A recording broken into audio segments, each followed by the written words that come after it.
Welcome to Top Advisor Marketing, where you will learn how to become a prolific online influencer, attract more ideal clients, and grow your practice. Brought to you by Top Advisor Podcasting, a done-for-you podcasting solution built just for trusted advisors. And now, your co-hosts of Top Advisor Marketing, Kirk Lowe and Matt Halloran. Well, welcome everybody. This is Matt Halloran, co-host of the Top Advisor Marketing Podcast, joined today by Kirk Lowe, and we have a very, very special guest. I had the opportunity to speak in front of a group, it's called a cohort group in Detroit, about a month ago, and I ran into this woman who was just unbelievably magnificent. Just her energy, what she does, how she does it. And the reason why we wanted to bring her on Top Advisor Marketing was because she is actually a marketing and branding genius. And so I'm going to introduce Renee. Renee Walker is a highly regarded speaker on strategy, marketing, and communications. She is the president of Renee Walker and Associates, a full-service strategic communications consultancy. Now, she's been doing this for about 30 years, everybody, so we're really bringing in some serious wisdom to today's podcast. And what we're going to talk about with Renee is her big picture 5 communication faux pas, missteps, and mistakes, and also some good tips on how to improve your communication, because we all know that marketing is all about communication. So Renee, how you doing? I'm awesome. Thank you so much for having me on your podcast. Well, and we are looking forward to your big picture insight here. So one of the things that happened when you and I were hanging out in Detroit is you talked about a word that I don't think financial services professionals pay attention to enough. I know Kirk does a lot of work on the back end of this, but I'd love for you to talk about optics.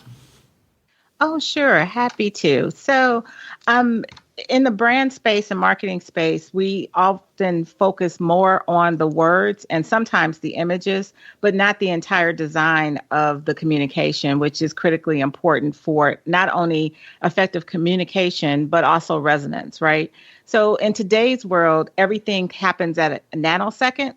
And we're just receiving so much information coming in that we don't actually read things anymore. We make a judgment first.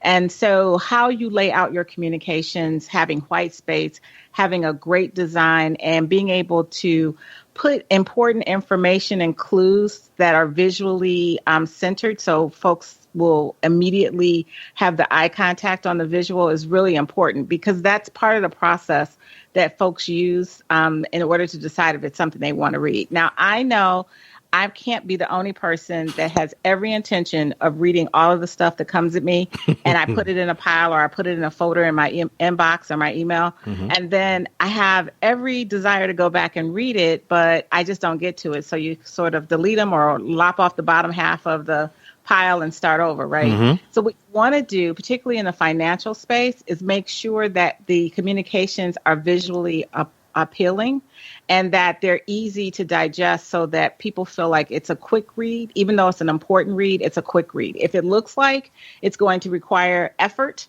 or a considerable amount of time, it will get pulled to the side.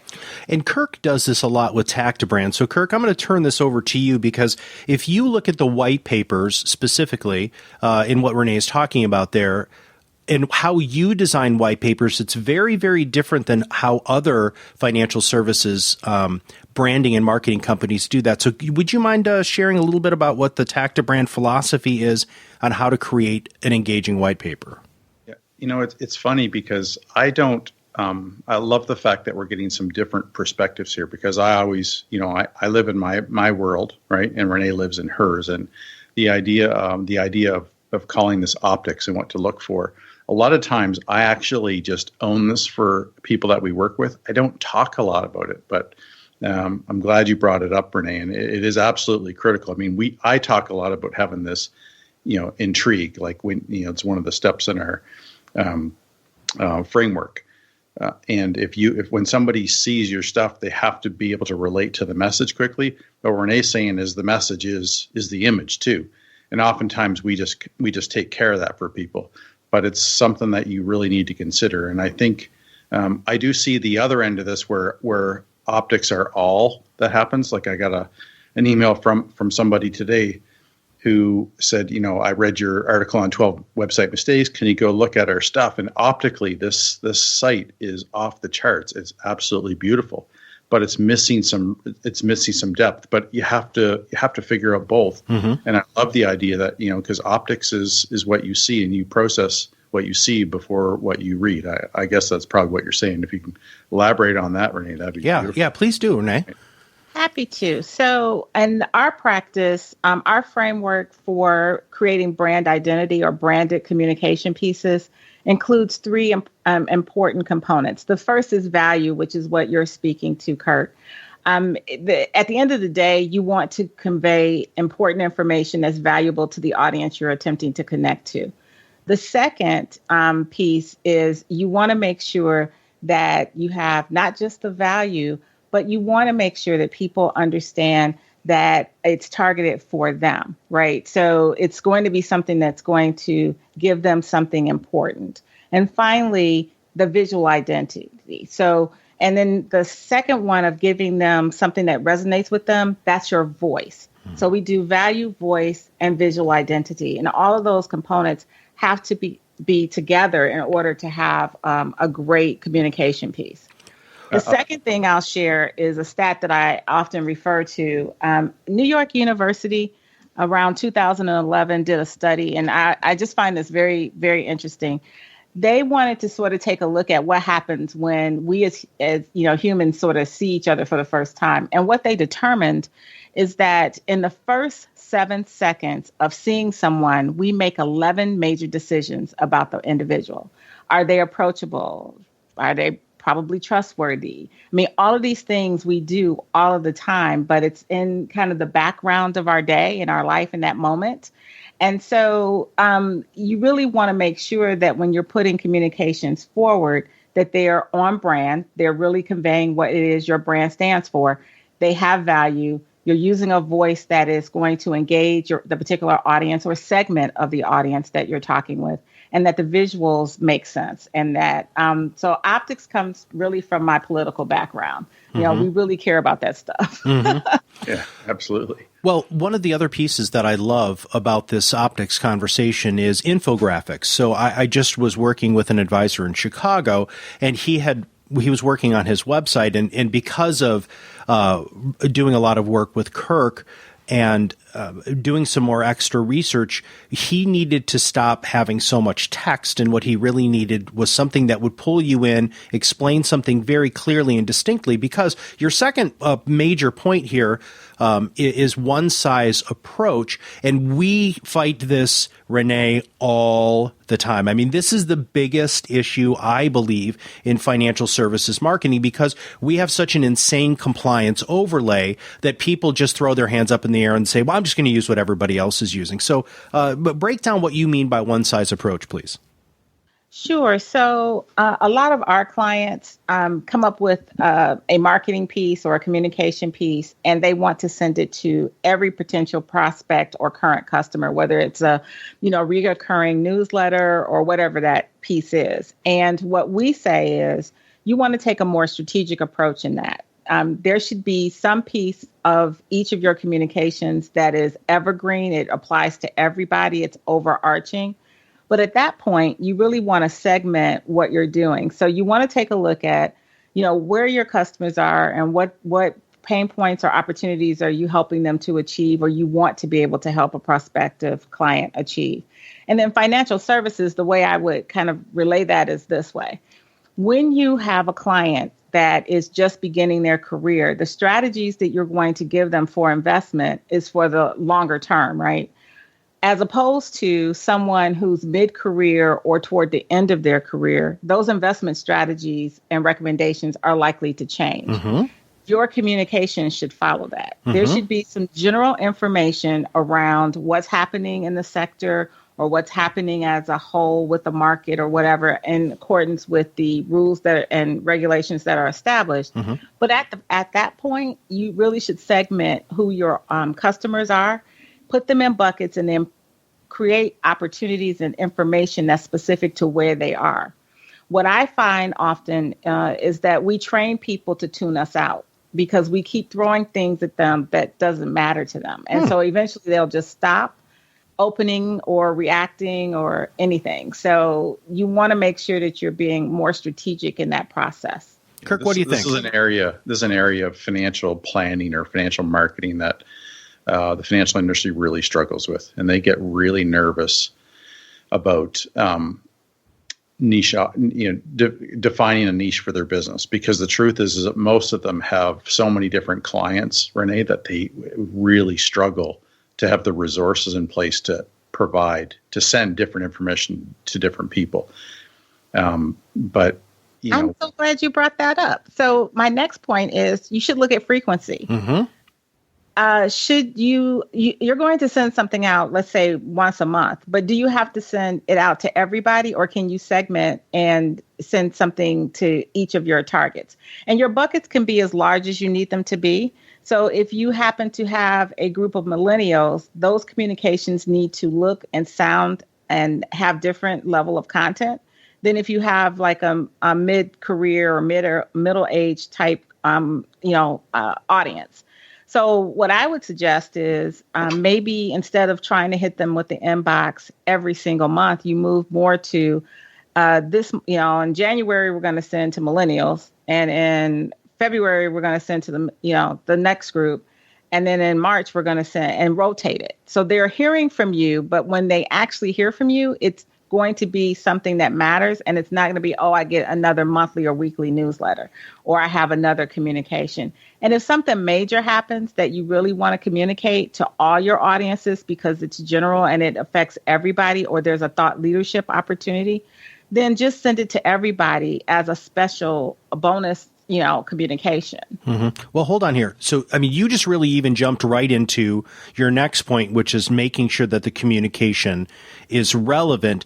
But I want to back you up just a little bit, because I know you've been doing this for a long time, and I specifically know with your political background that you might have a little different perspective on the idea of a niche. Okay, so let's talk about that, because our audience cannot hear enough, because they hear it from Kirk and I a lot. I want them to hear it from another uber professional who's been around, who does this for a living, how important it is to know who you're marketing to and to target that accordingly to the relevance, the niche, and their specific needs. Sure. So let's see. The best way I think, describe that is you have a great opportunity to have greater impact and more effective communications when you speak to a smaller segment of your overall group than when you try and communicate to everybody the same message. Because the most effective communications actually reach your audience where they are. So you may have some new investors that are just coming into the process that need more information and education and, frankly, hand-holding. And you might have on the other end of the spectrum organization or individuals who are far more sophisticated. And then you might have a group in the middle that actually probably needs more information and education and a little hand-holding, but they probably think they're more sophisticated than they really are. It's really, really difficult to have a single message get to all of those particular scenarios and those particular audiences. So it's really important. Should have like a little button that plays a little ding, ding, ding, like epiphany moment here. Yes, this is our nugget of gold that we just got from Renee Walker.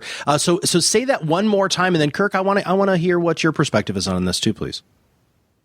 Okay, so if you have, again, just my making up the groups, but if you look at your customer base or your client base and you find that you have a lot of new individuals coming into the market that really don't understand the ins and outs, that level of communication is different. They need a little bit more hand-holding. They need a little bit more information about the nuts and bolts of how the financial services and the resources work.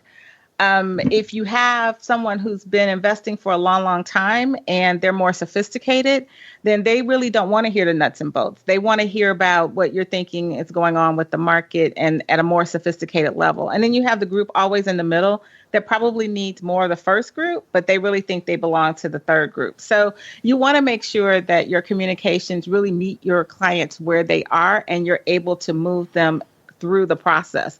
So you're sort of creating a funnel, if you will, a communication funnel, and you're always sort of helping them move along. So that's how they stay interested.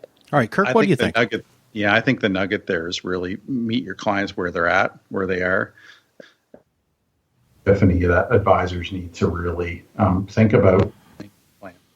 Because if you can't define and be relevant to your audience, it's for starters, you don't know how to market as well. One is you don't know, as Renee described, the frequency of how often you want to communicate to that audience or what to send them. But it's hard to create value. We've talked about this in a number of podcasts. When you know your audience really well and they're more defined, you can create a lot more value because you can work on the content that you know is going to be appreciated.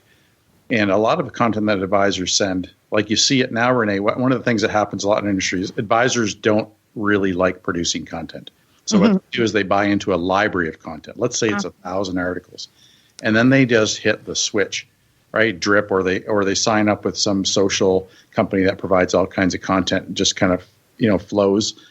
And the problem is the content is good for pretty much everybody. I mean, there may be some filters there, but I don't think there's many. So you're sending out content that's not yours, doesn't have your personality, might not even be all the stuff that you believe in, to be honest. And not necessarily perfect for your audience. And some may be really basic, some may be more complex. It's all over the map. And I'm glad that this is something that you push and drive too. Is that they if you want to be all these things that we've talked about, first thing is you got to figure out who your audience is and what they care about and how do you deliver value to them. I really wanted to have Renee on the podcast, Kirk, so that people realize that we're not insane, that other smart people actually agree with stuff. Now, I want to jump in here too, because my old company, one of the big things that we used to sell was 100 touches per client every year. But what I'm hearing, and correct me if I'm wrong, is it's not about heft. It's not about the touches. It's about the quality and the focused message of those touches. Is that a fair statement? Absolutely. It's always about quality over quantity. So just from a strict brand perspective, financial advisors are asking individuals to trust them with their future. And you're trying to create a brand that says that not only am I trustworthy and invested in you, I'm probably trying to say I'm a high value, high touch experience, meaning that you're not just a number. I'm just not trying to collect clients, that I'm going to actually care about what you care about and help you achieve your goals. That's a heavy lift. If your communications say, I just, picked this up out of a library and it's not relevant, that's not congruent with what you're saying from a brand perspective. And so you're really doing yourself a disservice and creating obstacles that are unnecessary. So you really if you're asking people to invest with you for their future and to trust you, you should want to give them quality content that's from your voice and that is relevant to what they need in order to feel not only safe, but invested in the process. So that's part of the retention too, right? Well, right. And it also really does tee up an easier opportunity for them to refer, and that's really this last of the 5 communication faux pas that you've talked about is prospective client engagement. If you're just blasting out of stuff, and it's really interesting how you're saying this, because it's really reinforcing that the stuff that personally I've been doing. I haven't been in the marketing and branding field as long as either of you. It's really since I've been learning from Kirk, and it's just so nice to have this other perspective. I was working with a client and he sent me his weekly market commentary, and it's exactly what that says, weekly market commentary. But then he gets really upset because all his clients want to do is to talk about the markets. And I'm like, you're reinforcing this behavior every single solitary week by, it's almost like sports scores, right? Well, the S&P did this, and the FTSE did this, and the Dow did this, and this is what we're looking at, and here's the beta, galpha, amma, spectacular words that I really don't care about. And you know what? Your clients don't either. But what they really do care about is if you want to get in front of the type of communication and the messaging and the way that your clients are going to communicate with you, you have to look at what's going out. If everything that you have going out is market related, related information. Don't be pissed off that they're going to want to talk about what stocks that you've chosen instead of talking about long-term planning, goals, and dreams. Renee, I got a question for you, Renee. Yes. Would a politician who doesn't want to talk about a certain subject consistently bring that subject up? Absolutely not. Oh, what a great question. Absolutely not. And so you've worked, just so everybody knows, when after I got done speaking and Renee and I and a bunch of people went out and had some food and some drinks, her political background, and when you go to her website, which is insightteam.com, which we're going to make sure there's links and everything here, you're going to really get to see, the unbelievable pedigree of this wonderful person that we have on today. And Kirk, that's brilliant. What a great way to say this.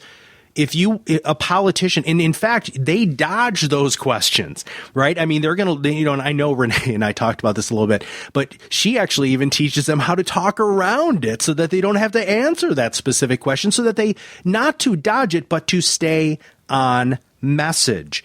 Most of our advisors do such a terrible job of staying on message. So me staying on message, let's talk about prospective client engagement. So that's the last of the 5 communication faux pas, missteps, and mistakes. Take it away, Renee.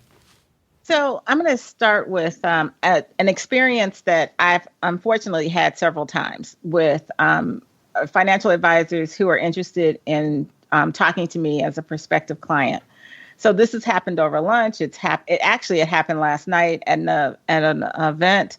And so what happens is immediately everybody offers, hey, let me take a look at what you're doing. I know that I can make it better for you. Mm-hmm. That's a non-starter, right? You don't know me. I don't know you. You're asking me to give you my financial information. You haven't established trust or credibility or even any semblance of a relationship with me. So I'm not just going to hand over my very sensitive information. The other thing, though, is if you're talking to a prospective client or someone who really doesn't feel comfortable understanding the financial markets and stock markets and the Dow Jones and whatnot, you're really sort of creating a lot of additional angst for them because this is an area that they already feel uncomfortable about. And now you're also asking them to be extraordinarily personal and just hand over their documents. Mm-hmm. So anytime, and it doesn't really matter if it's financial advisors or any other industry, anytime I see communications that say, we know we can do it better for you, you don't know that. Mm-hmm. So that's a non-starter. It really puts a really bad taste in folks' mouth.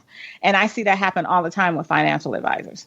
Well, and Kirk and I talk about this a lot. It's like trying to ask somebody to marry them before you've ever gone out on a first date. Absolutely. Unfortunately, there's a real, I'm going to say arrogance. Probably some people would be mad when I say that, but I think it's the truth. So, so be it. But I think there's an arrogance in this industry that you can dive into what is accepted because the profession all tells you that you need to get some kind of commitment from people. And a lot of people would suggest, look, I don't even know what I can do for you unless I understand the numbers. But I agree that there's got to be a better way. I mean, one of the big parts of branding is to try to build that relationship and that trust by proving your brand and your marketing so that when you get to the place where you say, hey, if you really want me to help you, I need to look at your financials. And there's way more trust built because branding builds trust a lot sooner in a relationship. But having said that, it's still a pretty tough thing to ask for that early in a relationship. Absolutely. And you hit on something really important, Kirk, which is often in our practice, and we currently operate in like 8 different sectors, right? But often our clients struggle with how to differentiate themselves in the marketplace, what's unique about them. And what we always say is show up and give the personal touch and go in for the long game, not the short win. Mm-hmm. Right. So there are some people who really are maybe frustrated or are really, looking to leave or looking to get started. And that's a different conversation. But for most of us, we have been involved with some financial services person for some time. And so you really want to look at more of a funnel approach, and you want to make sure that you're moving them through the funnel at an appropriate pace, which is why I go back to the communications are really important. So if you only really try and do the hard sell at hello, I have no interest or desire because I feel like I'm a commodity at that point. I don't feel like I'm just one of many. Right. So I don't know that the experience is ever going to get better, and I'm not interested in really giving you an opportunity. So what we try and make sure our clients understand is you have to recognize what your brand is and what your brand promise is, and all of your touch points, every single one of them has to reinforce that message. And the more successful you are at doing that, the easier your sales are. So my company, we celebrate 5 years in a couple of months. Woohoo! Thank you. And until recently, we haven't done any marketing. All of our contracts and all of our opportunities have come from basically people saying, you need to talk to Renee, or you need to talk to Renee and her team, or whatever not. And so I get a lot of already warm leads because a lot of the conversation has already taken place on my behalf. And once they go to my website to check me out, because everybody does that these days before they have a conversation or send the email, it reinforces what we say we stand for and the experience we give to our clients. And you need to check I'm sorry, go ahead, Kirk. Yeah, one of the interesting things I thought you just mentioned there, Renee, was that, and I think that one of the characteristics of branding at its core is that it's a long game. And I think so many people are focused on the short game. And when you can really change that mindset and go long term, you've got a great opportunity to build a brand and to be something special, and then create that environment, that marketing environment, that culture, that brand that Renee's talking about, where you're never really selling, you're just answering questions and getting the show going, because people already trust you, they already know you're the expert. Renee, I bet people don't call you and say, hey, Renee, what's your philosophy on branding, or can you show me a whole bunch of they call you, they already know you're the person, right? You're the guru, and how can you help me? Absolutely. The conversations we have are about fit and about the opportunity to make sure that they are successful, because we're invested in their success. So you're absolutely right. I rarely get a question about, well, have you ever done this for so-and-so or this sector or whatever?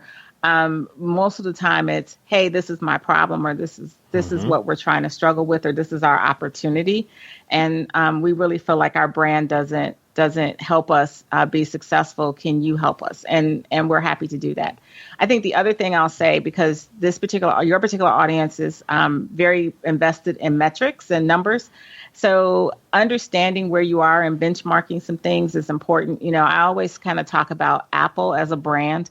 Interbrands in their most recent 100 top global brands or best global brands in October of last year, Apple's brand is now valued at $178 million globally. So what that means is brands have value. And if you're not investing in yours, then you're missing an opportunity. And frankly, you're leaving money on the table.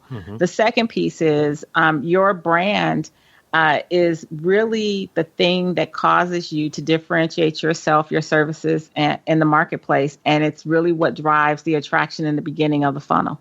Renee, you also, on this handout that people can get on your website, and we're going to talk about that in just a second, you also have 6 things to help people improve their communications. So in closing here, if you wouldn't mind going over those 6, and then let's talk about how people can get in touch with you and what people can do to engage you if they'd like.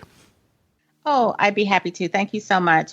So to improve your communications, the first thing you want to do is analyze what you're currently doing for your current and prospective clients. You want to look at the demographics, you want to look at the goals and the strategies you're currently using. And that goes back to what I talked about in terms of segmentation, right? Who really is your audience? What is your client base? What do they care about? Those are the beginning foundation for moving forward. Then secondly, as you develop your client segments, you want to identify potential content topics. So are they preparing, or are they saving, or are they trying to purchase their first home? Are they looking to retire? Are they millennials or the younger generation, and they're just coming into the market? So when you have your segments, it's much easier for you to be able to develop content ideas. And the other thing I'll tell you from my PR background, the media is pretty predictable in terms of what they're going to do every year. So in the first quarter, they're always talking about forecasts. They're always talking about, the what do they call it? At New Year's, the resolutions, right? So the top 2 resolutions every year for almost everybody is make more money or lose weight, and they just flip. So you can always know that in January and whatnot, you have an opportunity to kind of talk about the year ahead and those types of things. Toward the beginning of the second quarter, people are talking about graduation and what that means and job market and whatnot. And so each quarter, the media really sort of tells you what they're going to talk about. It doesn't change much. So you could follow that as an example as well, because everything economically is tied to something that's going on in the media if you're stumped for ideas. Thirdly, work with a graphic designer. This is really important. Even if you only engage the graphic designer in order to create a template for you that actually reflects your brand. And again, when I'm talking about brand, I mean the value that you're providing, the voice, as well as the visual identity. Fourth, you want to create a communication schedule. So again, looking at your segments and looking at how frequently you feel you need to communicate. And the best way to know that is to ask people that you are trying to communicate to, how often and what are they interested in and what they care about. So that's a great way to do that. And then always remember to include some general content that we call evergreen. And I'll make the suggestion a second time. If you have 3 segments of customers or clients, then rotate them, send something to each of those segments once a month, and then also include the same like evergreen content. Fourth, you want to announce that you have a new communication strategy and a new communication plan so that you can reset your audience. So if they have been accustomed to receiving a communication from you routinely that doesn't speak to them, you're asking them to take another look and give you another opportunity. And then finally, you always want to review your metrics and modify your content, the design, and the frequency of your communication so you can always continuously improve. Fantastic. Now, the website, insigtium.com, right? You want to spell that for everybody? Sure. It's ENSIGHTIUM.com. Fantastic. Now, you have something for our audience, don't you? I do. So I'm just super excited to have had the opportunity to speak with you guys today. So anyone who's interested in the book I wrote, Brand Power for Small Business Entrepreneurs, which is a guide that helps you understand how to build your brand, no matter your industry and no matter whether you have paid attention to your brand or not, because everyone has a brand, whether you are managing it or leveraging it or not. That's available. I'm going to give away 50 complimentary copies. So you just go to insigtium.com/top-advisor, and you can give me your information and we'll get that book out to you. You can also download the cheat sheet there that we've been talking about today as well. Fantastic. Kirk, you have anything in closing? I was hoping you could repeat that address again. We'll add it to the summary as well, but it'd be good for just people who are just listening to hear that again. Sure. It's Insigtium, ENSIGHTIUM.com/top-advisor. Beautiful. Thanks so much, Renee. It was lovely having you. Yeah, thank you very much. I would love to circle back around, if you don't mind. We'd love to get you back on the podcast in a few months and talk about phone calls that you might have had with financial advisors and some of the things that you have noticed working in this segment, because I'm hoping this throws you a little bit of business, because everybody, when you have the opportunity to get an outside perspective, even if it's just for Renee to do, just an overall assessment to really see where you're at. But there were some really powerful points today. Making sure that every piece of your brand communication is in line with your brand. Make sure you're communicating the right message to the right people in the right demographic at the right time. Making sure that it's not just a cookie cutter approach, that you are tailoring your communications, which, by the way, isn't as difficult as you might think. It's one of the reasons why Kirk and I do podcasts. Wait a second, Renee, you have a podcast too. Can you tell everybody about that? Sure. The podcast is Insigtium podcast, and it's available at insightm.com. Fantastic. So Renee knows the power of podcasting. And when you want to come up with ideas, having a second set of eyes, having another person, a host, somebody who can walk you through some good questions and pull out the information instead of you having to organically create it, that's really what Advisor Content X is for, and one of the reasons why Kirk and I are here. So for Kirk Lowe and for Renee Walker, this is Matt Halloran from Top Advisor Marketing Podcasts.